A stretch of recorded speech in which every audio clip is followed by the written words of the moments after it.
ยุแห่งประเทศไทยจังหวัดแพร่ FM 91 เมกะเฮิรตซ์ ให้ความรู้คู่ความสุข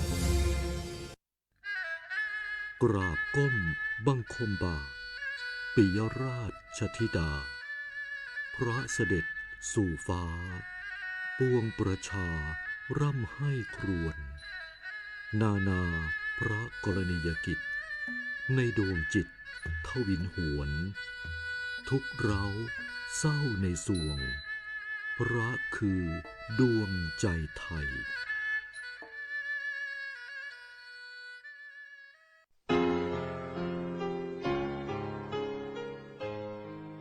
จังหวัดแพร่ร่วมกับสำนักงานศึกษาธิการจังหวัดแพร่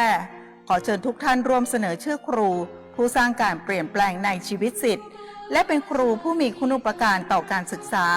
ควรค่าแก่การได้รับการยกย่องเชิดชูเกียรติเพื่อขอรับพระราชทานรางวัลสมเด็จเจ้าฟ้ามหาจักรีครั้งที่ 7 ปีพุทธศักราช 2570 ผู้มีสิทธิเสนอชื่อครูเพื่อเข้ารับการคัดเลือกระดับจังหวัด 1. สถานศึกษาขั้นพื้นฐานโดยความเห็นชอบของคณะกรรมการสถานศึกษา 2. สมาคมมูลนิธิและองค์กรที่มีฐานะเป็นนิติบุคคลและมีภารกิจส่งเสริมการเรียนรู้ 3. ลูกศิษย์ที่เป็นศิษย์เก่าจำนวน1 คนซึ่งมีอายุไม่น้อยกว่า20 ปี 4. คณาจารย์ในระดับอุดมศึกษารวมกันไม่น้อยกว่า3 คน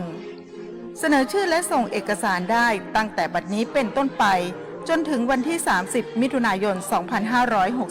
2569 สอบถามรายละเอียดเพิ่มเติมได้ที่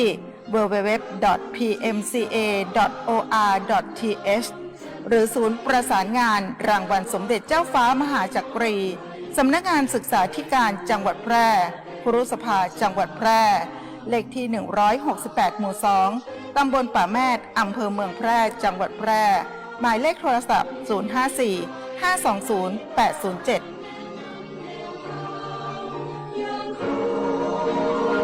สำนักงานคปภ.มีภารกิจหลักในการกำกับดูแลเพื่อธุรกิจประกันภัยดำเนินไปอย่างถูกต้องตามหลักธรรมาภิบาลส่งเสริมให้ประชาชนเข้าถึงระบบประกันภัยได้ในทุกมิติคุ้มครองสิทธิผู้ย่าประกันภัยเพื่อได้รับความเป็นธรรมอย่างแท้จริงพร้อมอยู่เคียงข้างผู้คนในทุกช่วงเวลาของชีวิตทุกเรื่องประกันภัยโทรสายด่วนคปภ.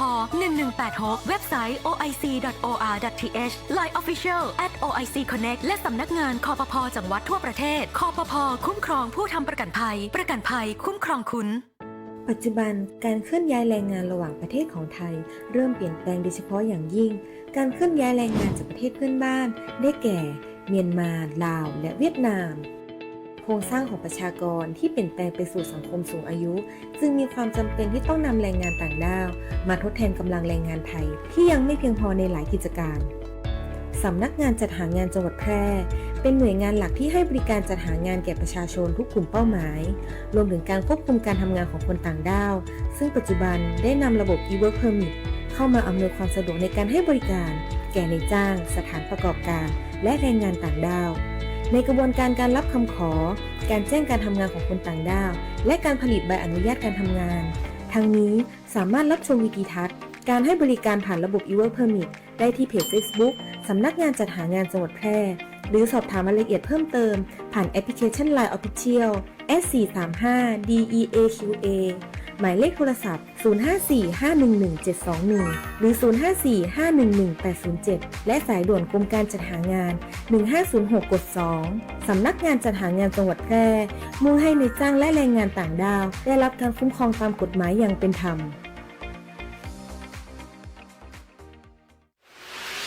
เมื่อถูกมิจฉาชีพหลอกเผลอโอนเงินไปแล้วสิ่งสำคัญที่สุดคือต้องรีบตั้งสติและดำเนินการทันที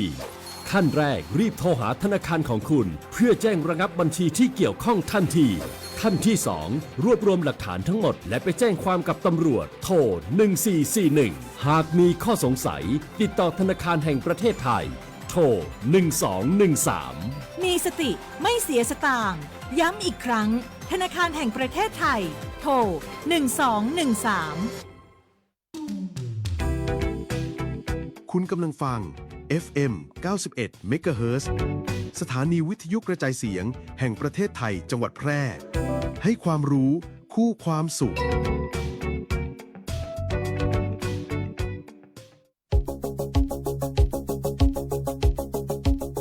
ข่าวสารฉับไวใกล้ตัวบริการทันใจร่วมแรงร่วมใจงานบ้านงานบุญประกวดราคาโปร่งใสและติดตามสภาพอากาศประจำวันโดยทีมข่าวสวทแพร่ FM 91 เมกะเฮิรตซ์สถานีข่าวดีของประชาชนคนเมืองแพร่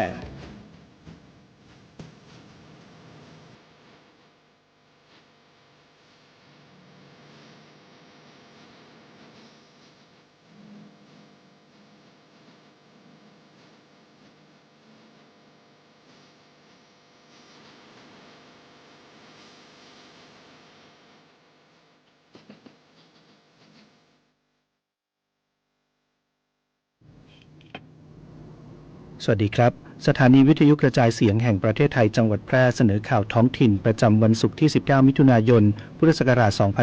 2569 โดยมีหัวข้อข่าวดังนี้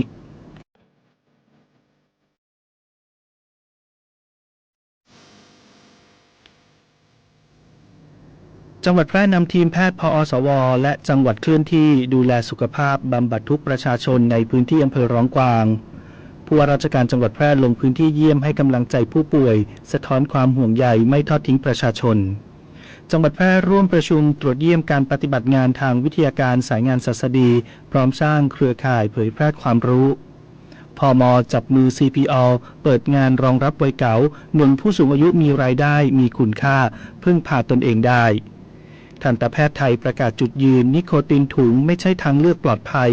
หนุนคุมเข้มก่อนกลายเป็นภัยสุขภาพเยาวชนต่อไปเป็นรายละเอียดของข่าว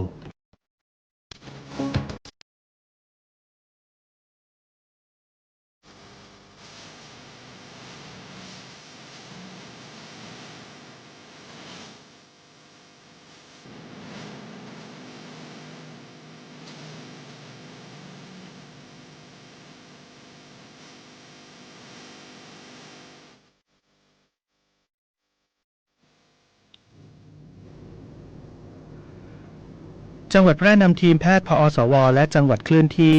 ดูแลสุขภาพบำบัดทุกประชาชนในพื้นที่อำเภอร้องกวาง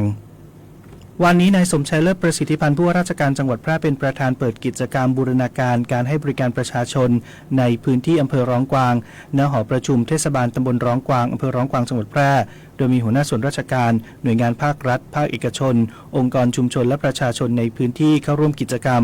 ซึ่งเป็นความร่วมมือของหน่วยงานต่างๆในการนำบริการภาครัฐลงสู่พื้นที่เพื่ออำนวยความสะดวกและยกระดับคุณภาพชีวิตของประชาชนอย่างทั่วถึงผ่านโครงการสำคัญ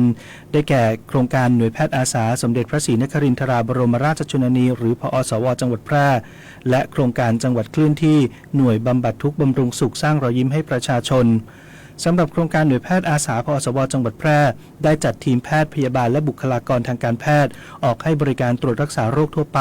ตรวจสุขภาพให้คำปรึกษารวมถึงบริการด้านการแพทย์แผนไทยให้แก่ประชาชนช่วยลดภาระค่าใช้จ่ายและลดความจำเป็นในการเดินทางไปรับบริการจากสถานพยาบาลโดยครั้งนี้มีประชาชนเข้ารับบริการเป็นจำนวนมากขณะเดียวกันโครงการจังหวัดเคลื่อนที่หน่วยบำบัดทุกข์บำรุงสุขสร้างรอยยิ้มให้ประชาชนจังหวัดแพร่ได้นำหน่วยงานราชการระดับจังหวัดและภาคีเครือข่ายร่วมออกบูธให้บริการประชาชนพร้อมรับฟังปัญหาความต้องการและข้อเสนอแนะจากประชาชนในพื้นที่โดยตรงเพื่อนำไปสู่การแก้ไขปัญหาอย่างรวดเร็วและตรงจุดสะท้อนถึงการทำงานเชิงรุกของจังหวัดในการเข้าถึงประชาชนและลดช่องว่างระหว่างภาครัฐกับประชาชนซึ่งการบูรณาการทั้ง2โครงการครั้งนี้นับเป็นก้าวสำคัญของจังหวัดแพร่ในการนำบริการภาครัฐลงสู่ชุมชนอย่างใกล้ชิดมุ่งสร้างโอกาสในการเข้าถึงบริการด้านสาธารณสุขและการรับฟังแก้ไขปัญหาความเดือดร้อนของประชาชนเสริมสร้างคุณภาพชีวิตที่ดีให้ทุกคนในพื้นที่อย่างยั่งยืนผู้ว่าราชการลงพื้นที่เยี่ยมให้กำลังใจผู้ป่วยสะท้อนความห่วงใยไม่ทอดทิ้งประชาชนนายสมชัยเลิศประสิทธิพันธ์ผู้ว่าราชการจังหวัดแพร่พร้อมด้วยนายแพทย์นพรัตน์วัชรกจรกุลนายแพทย์สาธารณสุขจังหวัดแพร่หัวหน้าส่วนราชการนายอำเภอร้องกวางและเจ้าหน้าที่สำนักงานสาธารณสุขตลอดจนคณะกรรมการและสมาชิกเหล่ากาชาดจังหวัดแพร่ลงพื้นที่เยี่ยมให้กำลังใจผู้ป่วยและครอบครัวในพื้นที่ตำบลร้องกวางอำเภอร้องกวางโดยได้มอบถุงยังชีพและสิ่งของจำเป็นจากหน่วยงานที่เกี่ยวข้องให้แก่ผู้ป่วยจำนวน2รายเพื่อบรรเทาความเดือดร้อนเบื้องต้นพร้อมสอบถามถึงสภาพความเป็นอยู่รับฟังปัญหาและให้กำลังใจแก่ผู้ป่วยและครอบครัวอย่างใกล้ชิด โดยการลงพื้นที่ในครั้งนี้สะท้อนความห่วงใยของผู้ว่าราชการจังหวัดแพร่เหล่ากาชาดจังหวัดแพร่ชมรมแม่บ้านมหาดไทยจังหวัดแพร่และหน่วยงานภาครัฐที่มุ่งดูแลประชาชนโดยเฉพาะผู้ป่วยผู้ด้อยโอกาสและผู้ที่ต้องการความช่วยเหลือเพื่อให้ได้รับการดูแลอย่างทั่วถึงและมีคุณภาพชีวิตที่ดีขึ้นโดยให้ความสำคัญกับการเข้าถึงประชาชนในทุกพื้นที่พร้อมร่วมกันสร้างสังคมแห่งการแบ่งปันและไม่ทิ้งใครไว้ข้างหลังจังหวัดแพร่ร่วมประชุมตรวจเยี่ยมการปฏิบัติงานทางวิทยาการสายงานศัสดีพร้อมสร้างเครือข่ายเผยแพร่ความรู้ที่ห้องประชุมเวียงโกสัยชั้น 2 สารกลางจังหวัดแพร่พันเอกนพรัตน์สุภวัชระผู้อำนวยการกองการศัสดีสำนักกิจการกำลังสำรองและการศัสดีกรมการสภากำลังกลาโหมเป็นประธานการประชุมตรวจเยี่ยมการปฏิบัติงานทางวิทยาการสายงานศัสดีและสร้างเครือข่ายเผยแพร่ความรู้ประจำปี 2569พร้อมการประชาสัมพันธ์เกี่ยวกับงานการสภากำลังกลาโหมโดยมีนายชัยสิทธิ์ชัยสำริดผลรองผู้ว่าราชการจังหวัดแพร่พร้อมด้วยหัวหน้าส่วนราชการหน่วยทหารหน่วยงานที่เกี่ยวข้องและเจ้าหน้าที่สายงานศัสดีในพื้นที่เข้าร่วมประชุมโดยการประชุมครั้งนี้จัดขึ้นเพื่อสร้างความรู้ความเข้าใจและแลกเปลี่ยนแนวทางการปฏิบัติงานด้านการศัสดีการกำลังสำรองและการสภากำลังเพื่อการทหารตลอดจนเสริมสร้างเครือข่ายความร่วมมือระหว่างหน่วยงานในส่วนกลางและระดับพื้นที่ให้การดำเนินงานเป็นไปอย่างมีประสิทธิภาพและไปในทิศทางเดียวกัน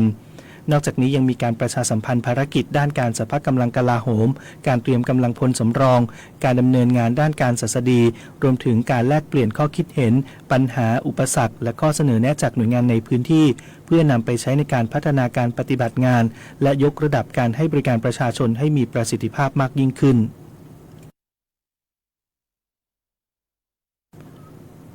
พม.จับมือ CPO เปิดงานรองรับวัยเก๋าหนุนผู้สูงอายุมีรายได้มีคุณค่าพึ่งพาตนเองได้เปิดรับผู้สูงอายุ 60 ถึง 75 ปีจำนวน 1,000 อัตราในตำแหน่งพนักงานดูแลพื้นที่ขายและพนักงานดูแลลานจอดรถร้อยเอกหญิงพัฒดารัตน์ทองสลวยกรรองโฆษกประจำสำนักนายกรัฐมนตรีเปิดเผยว่ารัฐบาลให้ความสำคัญกับการเตรียมความพร้อมรองรับสังคมสูงวัยโดยมุ่งสร้างโอกาสให้ผู้สูงอายุที่ยังมีศักยภาพได้มีงานทำและมีรายได้ที่เหมาะสมภายใต้แนวคิดสร้างสังคมอยู่ดีมีโอกาสเพื่อคนไทยทุกคนพร้อมสนับสนุนให้ผู้สูงอายุยังคงมีบทบาทในสังคมและสามารถใช้ประสบการณ์ที่สั่งสมมาต่อยอดในการทำงานได้ล่าสุดนางสาวชนกจันทาทองผู้ช่วยรัฐมนตรีประจำกระทรวงการพัฒนาสังคมและความมั่นคงของมนุษย์เป็นประธานและสักขีพยานในพิธีลงนามบันทึกความเข้าใจว่าด้วยความร่วมมือด้านการส่งเสริมการมีรายได้และการมีงานทำของผู้สูงอายุภายใต้โครงการผู้ใหญ่ใจดี CPO โดยมีนายโชคชัยวิชัยชัยยะอธิบดีกรมกิจการผู้สูงอายุและนางสาวณัฐฐานิตาพิพัฒน์ธรรมรงกิจผู้ช่วยกรรมการผู้จัดการบริษัท CPO จำกัดมหาชนร่วมลงนามเพื่อขยายโอกาสการจ้างงานให้แก่ผู้สูงอายุทั่วประเทศผู้สูงอายุจำนวนมากยังมีความพร้อมและมีความประสงค์ที่จะทำงานต่อหลังเกษียณการสร้างโอกาสด้านการจ้างงานจึงไม่เพียงช่วยให้ผู้สูงอายุมีรายได้และลดภาระค่าใช้จ่ายของครอบครัวแต่ยังเป็นการเปิดพื้นที่ให้ผู้สูงวัยได้ใช้ประสบการณ์ความรับผิดชอบและทักษะที่มีอยู่ให้เกิดประโยชน์ต่อสังคมและภาคธุรกิจโดยกรมกิจการผู้สูงอายุจะทำหน้าที่คัดกรองและจัดทำฐานข้อมูลผู้สูงอายุที่มีความพร้อมในการทำงานก่อนส่งต่อให้บริษัทพิจารณาจ้างงานในตำแหน่งที่เหมาะสมทั้งนี้บันทึกความร่วมมือดังกล่าวมีระยะเวลาดำเนินการ 3 ปีตั้งแต่ปี 2569 ถึง 2572 โดย CPO จะสนับสนุนการจัดหาตำแหน่งงานและการพัฒนาทักษะด้านอาชีพอย่างต่อเนื่องเพื่อเปิดโอกาสให้ผู้สูงอายุที่มีศักยภาพได้กลับมามีงานทำมีรายได้และมีส่วนร่วมในการขับเคลื่อนสังคมต่อไป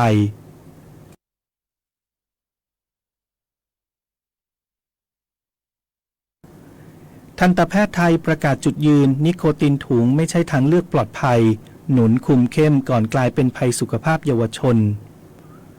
โครงการทันตบุคลากรไทยเพื่อการควบคุมยาสูบและบุหรี่ไฟฟ้าโดยทันตแพทยสมาคมแห่งประเทศไทยในพระบรมราชูปถัมภ์ร่วมกับสำนักงานกองทุนสนับสนุนการสร้างเสริมสุขภาพหรือสสส.องค์การอนามัยโลกประจำประเทศไทยและภาคีเครือข่ายจัดเวทีเสวนาวิชาการ Lunch Symposium 2026 What Dentist See เพื่อเตือนอันตรายจากการใช้นิโคตินถุง ซึ่งทันตแพทย์พบจากผู้ป่วยทั้งรอยโรคและความผิดปกติในช่องปากพร้อมเตือนภัยความเสี่ยงจากการสัมผัสนิโคตินโดยตรงและกังวลต่อแนวโน้มการใช้ผลิตภัณฑ์นิโคตินที่อาจเข้าถึงเยาวชนได้ง่ายขึ้นผ่านภาพลักษณ์ของสินค้าใหม่ที่ดูทันสมัยและไม่เหมือนบุหรี่ทันตแพทย์อดิเรกศรีวัฒนาวงศาประธานโครงการทันตบุคลากรไทยเพื่อการควบคุมยาสูบและบุหรี่ไฟฟ้ากล่าวว่าแม้การสูบบุหรี่ในประเทศไทยมีแนวโน้มลดลงแต่อุตสาหกรรมยาสูบได้ปรับตัวผ่านผลิตภัณฑ์นิโคตินรูปแบบใหม่โดยเฉพาะนิโคตินถุงซึ่งกำลังได้รับความสนใจมากขึ้นและอาจสร้างความเข้าใจผิดว่าเป็นผลิตภัณฑ์ที่ปลอดภัยกว่าการเสวนาครั้งนี้ได้รับการสนับสนุนจากผู้ทรงคุณวุฒิจากหลายภาคส่วนที่ร่วมกันสะท้อนปัญหาของถุงนิโคตินและการเฝ้าระวังในหลายมิติประกอบด้วยดร.สุชีราบรรลือศิลป์ผู้แทนองค์การอนามัยโลกประจำประเทศไทยที่นำเสนอทิศทางและบทเรียนจากนานาชาติรองศาสตราจารย์เภสัชกรดร.วิทยากุลสมบูรณ์กรรมการผู้ทรงคุณวุฒิสสส.วิเคราะห์การแพร่กระจายของผลิตภัณฑ์นิโคตินและกลยุทธ์การตลาดที่เข้าถึงคนรุ่นใหม่นายแพทย์ชยนันท์สิทธิบุตรรักษาการผู้ทรงคุณวุฒิกรมควบคุมโรคได้ชี้ให้เห็นความท้าทายเชิงนโยบายสาธารณสุขและการกำหนดมาตรการรับมือที่เหมาะสมของประเทศไทยผู้ช่วยศาสตราจารย์ดร.ทันตแพทย์ณัฐวุฒิแก้วสุทธาคณบดีคณะทันตแพทยศาสตร์มหาวิทยาลัยศรีนครินทร์วิโรธได้นำข้อมูลทางการแพทย์มาอธิบายถึงผลกระทบต่อเยื่อบุช่องปากและรอยโรคที่ทันตแพทย์ต้องเฝ้าระวังขณะที่รองศาสตราจารย์ดร.จินตนายุนิพันธ์ผู้อำนวยการศูนย์บริการเลิกบุหรี่ทางโทรศัพท์แห่งชาติ1600ได้นำประสบการณ์การช่วยผู้ป่วยเลิกบุหรี่มาถ่ายทอดให้เห็นถึงการเปลี่ยนแปลงของผลิตภัณฑ์ยาสูบตั้งแต่อดีตจนถึงปัจจุบันและเตือนภัยถึงความเสี่ยงต่อคนรุ่นใหม่สวัสดีเจ้าน้ำตาลพิษคณะนะเจ้าขอเชิญชวนฮีโร่เจ้าประจำตีสัญญาว่าจะมาบริจาคเลือดตึง3 เดือนและคนตีมาบริจาคเตือแรกอยากให้อยู่ด้วยกันเป็นหมื่นๆส่วนคนตีหายไปหมู่เฮายังรอคุณปิกมาหาเสมอเนอะเจ้าสำหรับไผที่ยังบ่เคยบริจาคเลือดมาลองเป็นผู้ฮื้อและมาเป็นครอบครัวเดียวกันเนอะเจ้าเพราะทุกวินาทีคือโอกาสช่วยชีวิตการฮื้อเลือดเลยเป็นเรื่องที่รอวันผูกบ่ได้ติดตาม Give But Now ฮื้อเลือดฮื้อได้ฮื้อเลยได้ทุกแพลตฟอร์ม Official ของศูนย์บริการโลหิตแห่งชาติสภากาชาดไทยเจ้า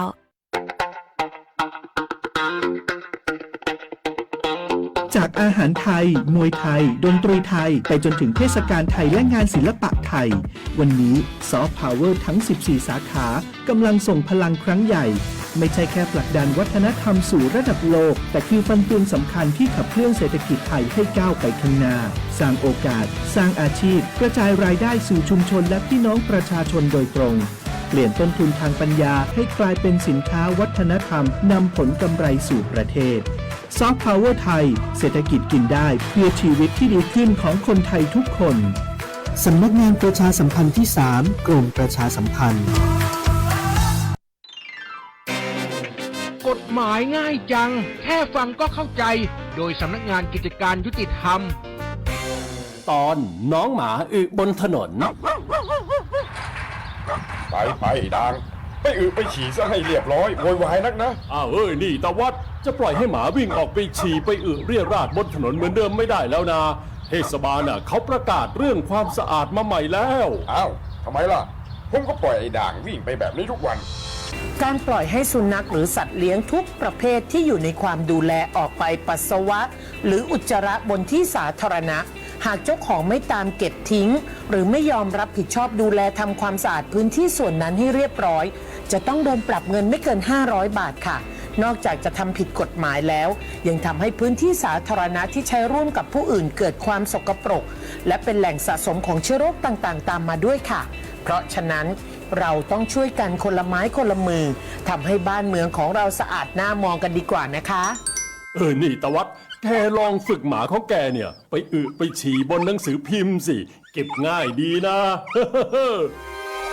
หากสงสัยเรื่องกฎหมายหรือได้รับความไม่เป็นธรรมติดต่อสำนักงานยุติธรรมจังหวัดทั่วประเทศหรือโทรสายด่วนยุติธรรม1111กด77นะจะบอกให้ตุกห้อนนอนก็บลับขยับไปทางใดก็เจอกับปัญหา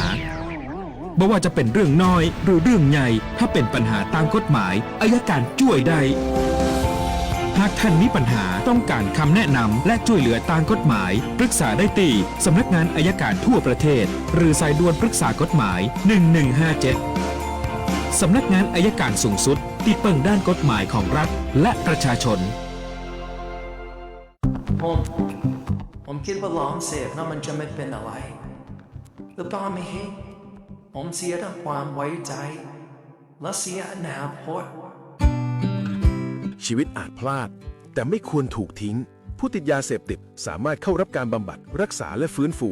ในสถานพยาบาลของรัฐเพื่อเริ่มต้นชีวิตใหม่ได้อีกครั้ง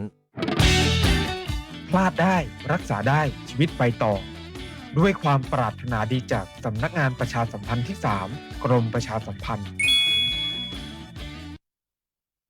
ติดตามพยากรณ์อากาศประจำวันจากสถานีอุตุนิยมวิทยาแพร่ประจำวันศุกร์ที่ 19 มิถุนายน 2569 ลักษณะอากาศทั่วไปของประเทศไทย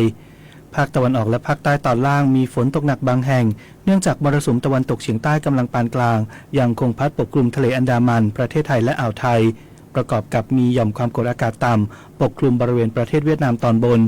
ขอให้ประชาชนในบริเวณดังกล่าวเตรียมพร้อมระวังอันตรายจากฝนตกหนักและฝนที่ตกสะสมซึ่งอาจทำให้เกิดน้ำท่วมฉับพลันและน้ำป่าไหลหลากโดยเฉพาะพื้นที่เสี่ยงใกล้ทางน้ำไหลผ่านและพื้นที่ลุ่ม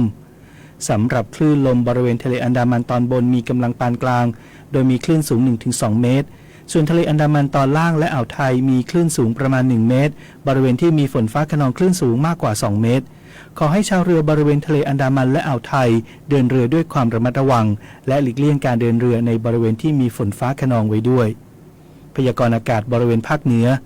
มีฝนฟ้าคะนอง40%ของพื้นที่ส่วนมากบริเวณจังหวัดแม่ฮ่องสอนเชียงรายพะเยา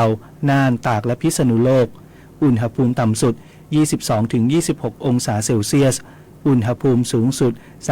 34-36 องศาเซลเซียสลมตะวันตกเฉียงใต้ความเร็ว 10-20 กิโลเมตรต่อชั่วโมงพยากรณ์อากาศบริเวณจังหวัดแพร่มีฝนฟ้าคะนอง40%ของพื้นที่ทัศนวิสัย 6-10 กิโลเมตรลมตะวันตกเฉียงใต้ความเร็ว 10-20 กิโลเมตรต่อชั่วโมงที่สถานีอุตุนิยมวิทยาแพร่วานนี้วัดอุณหภูมิสูงสุดได้ 34.5 องศาเซลเซียสเช้าวันนี้วัดอุณหภูมิต่ำสุดได้ 24.7 องศาเซลเซียสคาดว่าอุณหภูมิสูงสุดวันนี้ประมาณ 34 องศาเซลเซียสคาดว่าอุณหภูมิต่ำสุดเช้าพรุ่งนี้ประมาณ 24 องศาเซลเซียสวันนี้ดวงอาทิตย์ตกเวลา 18:57 นาทีวันพรุ่งนี้ดวงอาทิตย์ขึ้นเวลา 5:44 นาทีสถิตในใจปวงประชาตราบนิรันดร์ด้วยสำนึกในพระกรุณาธิคุณเป็นล้นพ้นสมเด็จพระเจ้าลูกเธอเจ้าฟ้าพัชรกิติยาภานเรนทิราเทพวดีกรมหลวงราชสารินีสิริพัฒน์มหาวัชรราชธิดาข้าพระพุทธเจ้าข้าราชการและเจ้าหน้าที่สถานีวิทยุกระจายเสียงแห่งประเทศไทยจังหวัดแพร่จบข่าวธนชัยสุวรรณากาศอ่าน